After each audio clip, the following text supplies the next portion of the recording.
What is the importance of being a good leader?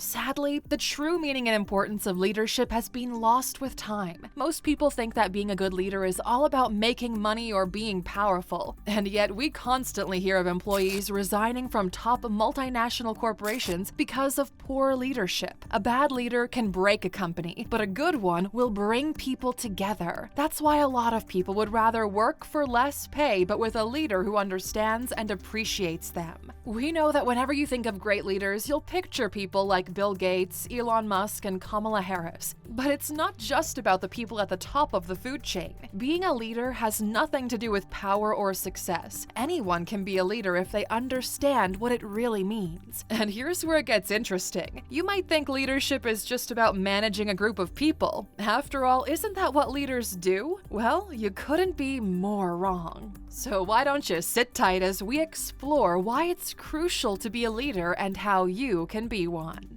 Welcome to Alux. Why is leadership important? A great leader isn't just someone giving orders, bringing innovation, or creating value. A leader is someone who helps those around them to be at their best. They create an environment where people can gather and create value through collaboration. And this is why people you look up to as great leaders do well in their respective industries. They work with their employees to achieve success. Humans are social animals by nature. We thrive when we work together. But lately, people have become more focused on themselves.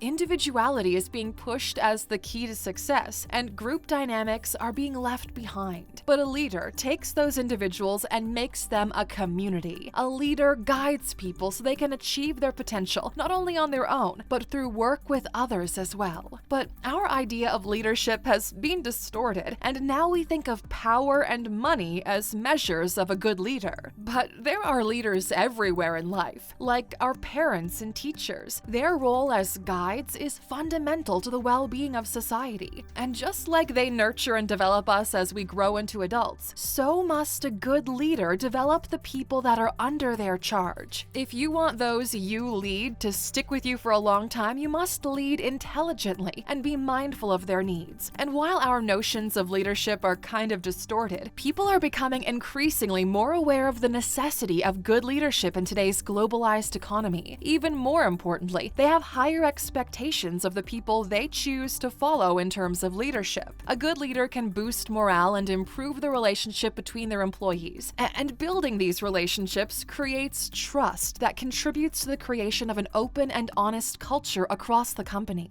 We can also name several other benefits, like leadership inspiring confidence, improving employee engagement, and enabling innovation. Take a look at Google, for example. As we discussed in our video on Google and innovation, their unique approach to creativity and empowering their employees has made them the company they are today. And they achieved this by giving their employees the space to be creative and encouraging them to do so. So instead of asking yourself, "Am I a great leader?" ask if you're doing what's best by the people who trust you to lead them. And to do that, you need to think about what makes a great leader and then how to become one. Characteristics of a great leader. Even though there are many different types of leadership, all great leaders have certain characteristics in common. They're good listeners. Since great leaders understand that listening is the cornerstone to effective communication, they always give listening precedence over talking. They're constant learners. Great leaders are constantly seeking to learn from the experiences of others, whether through books, seminars, or mentors. Cultivating a great mindset is essential for effective leadership. Even better is to cultivate it in others, like Google does. They're service-driven. Great leaders understand that the most effective way to influence people is to assist them in achieving their goals. Finding ways to help others will ultimately help yourself and the team. They're healthy. Ever heard of the quote, "The greatest wealth is health"? You probably have. Great leaders recognize that in order to give their full potential, they must take care of their physical and mental health, since it's critical for productivity. And not only theirs, but also that of those they lead. It's important to take care of yourself and others. They're accountable. Leaders don't blame others for their actions, and they take responsibility for the outcomes. People respect those that can admit their mistakes and look for solutions. They're focused. The word focus simply means follow one course until success, and great leaders recognize what matters most and focus their efforts on it. They have empathy. If you want to be a great leader, you need to be emotionally wise and care about helping people and putting yourself in their position. If you can work on all of these qualities, you will be a great leader. However, we are quite aware that being a great leader has its own challenges, so let's talk about the key ones that you'll be facing every day. Challenges of being a great leader. The truth is, any leader will eventually face some challenges, and part of what makes a good leader is knowing how to handle them. There's a lot of people that get pushed into leadership because they're good at what they do, but that doesn't mean they'll be good leaders. That's why we have so many people in positions of leadership that aren't very effective. In your path to leadership, you'll have to face the following challenges. Trust is important. Earning the trust of people you lead is essential, but hard. We came across a study that was done a few years ago that claimed employees trust strangers more than their own boss. You might have actually had a few bosses that left you feeling this way. Earning someone's trust is difficult, especially if they've had unpleasant experiences in the past, and it takes time as well. Moreover, you know that before your employees start to trust you, you must share a couple of experiences with them first. And more often than not, it's easier to lose trust than to earn it. As a leader, you must prioritize creating trust among your team members. Dealing with pressure and stress. Any great leader's primary responsibility is to make decisions, and some of these choices will be difficult. Firing individuals, deciding between two excellent candidates for a certain job role, or reassigning staff members to a different department because they aren't performing effectively. And sometimes these are hard choices that will earn you the anger of other people. At other times, you might be forced to make a decision under tons of pressure, so you should learn to accept and cope with this. Dealing with your personal stress management at work is crucial as a leader. Make time for yourself, not just for the sake of your team, but for yours as well. Managing difficult people. Being a leader does not guarantee that others will like you or that you'll like them. You'll have to deal with people who don't share your values or don't like to be told what to do, sometimes both. In this case, great leaders try to avoid conflict, but they don't shy away from it. Instead, they learn to cope with it and to communicate effectively. A difficult individual can provide valuable insight into your management style. Don't miss out on the chance to learn from someone who thinks differently than you do. They could be driven by a desire to make a bigger difference. They may have unique perspective or hold the key to a novel approach that will ultimately make your community or company better.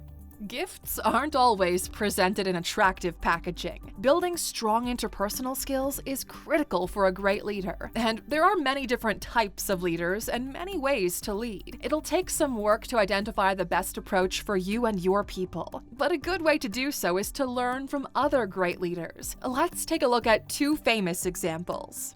Bill Gates versus Steve Jobs.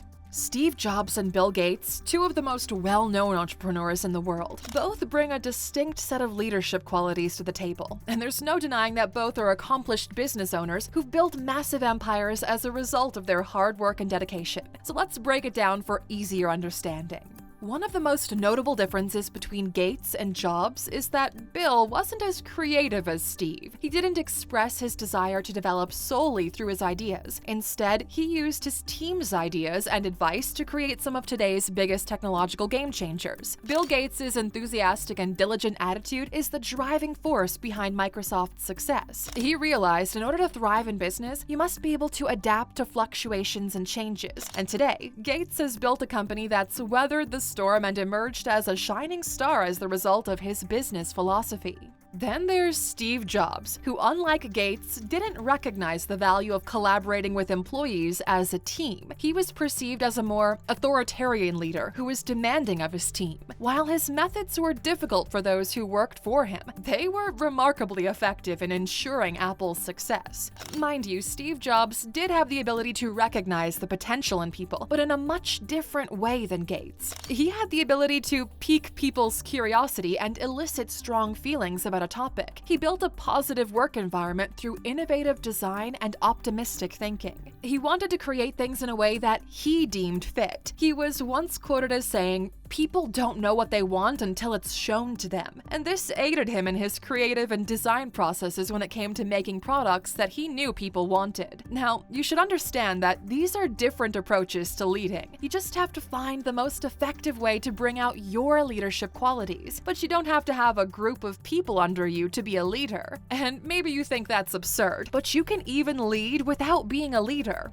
Want to know why? Because leadership is an attitude, not a title. How to lead without being a leader.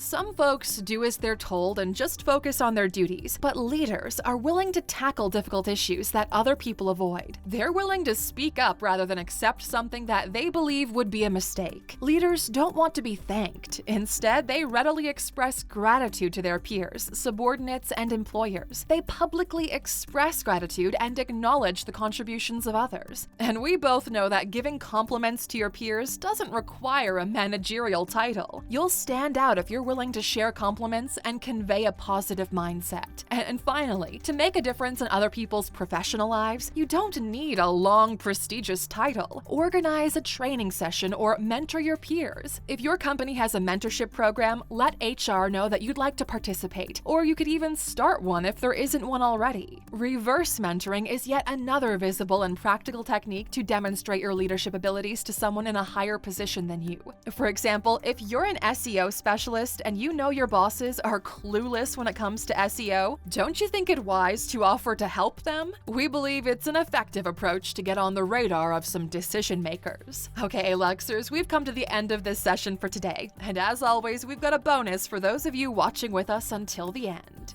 Leaders really show their mettle when they join those they lead to help. For example, did you know that Queen Elizabeth II actually served during World War II? She was both a mechanic and a truck driver and worked alongside her fellow Brits to provide support and aid. Now that's a leader.